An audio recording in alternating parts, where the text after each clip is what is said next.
Talong na naman for today's video, guys! At dahil nga hindi ko mapakain ng talong ang aking mga anak, guys, no?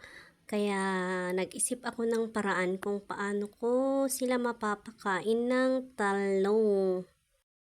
Kumakain naman sila ng mga ibang gulay, pero may mga gulay din talaga na ayaw nila, no? Yan, guys, check natin kung walang nakapasok na uod bago natin slice ng as in pinong-pino.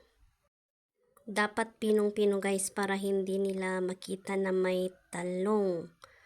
Sasabihin lang natin pag pag nakain na nila na may talong yung kinain nila. Ayan, 1/4 na chicken breast, 1/2 kilo yung talong, and then kalahating cheese. And then maglagay tayo ng luncheon meat. Kalahati lang, guys. Hindi ham ang ginamit natin kasi mas maganda ang luncheon meat dahil matapang yung lasa niya, and mawawala yung lasa ng talong. Parang ma-overpower niya ba yung lasa ng talong. Ayan, paprika, paminta, and then kaunting seasoning. Hindi na tayo maglalagay ng asin kasi maalat na yung cheese, and may timpla na din yung luncheon meat. At dahil matubig yung talong, maglagay tayo ng harina. 3 kutsara yata yung nalagay ko dyan, para hindi lang sobrang basa. And dyan, i-coat natin breadcrumbs and cheese powder. Ayan. 15 na balls lang ginawa natin dahil gagawin nating patties yung iba. May nabili kasi ako sa Shopee na molder ng patties.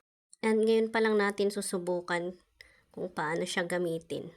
May free siya na 100 pieces na parchment paper.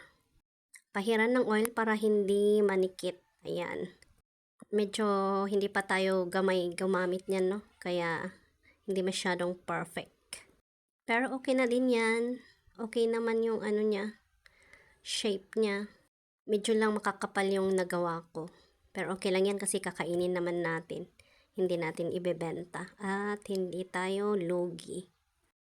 Hindi masyadong madami yung ginawa natin, guys, kasi trial and error pa man ito. Kung magugustuhan ng ating mga kids. And natuwa naman ako, guys, kasi nagustuhan nila. Hindi nila nalasahan yung talong sa ating ginawang balls tsaka sa patties. Optional lang po yung powdered na cheese, no, na pang-coating. Kayo po kung gusto nyong lagyan o hindi na. And kung may mga gusto pa kayong ilagay na pampalasa, ganun, bahala na po kayo doon, guys.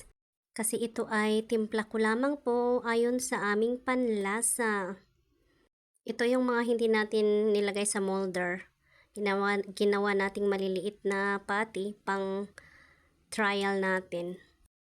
And in fairness naman sa lasa niya, guys, para lang siyang cordon bleu. And ito lang for today's video, guys. Thank you for always supporting me. Bye!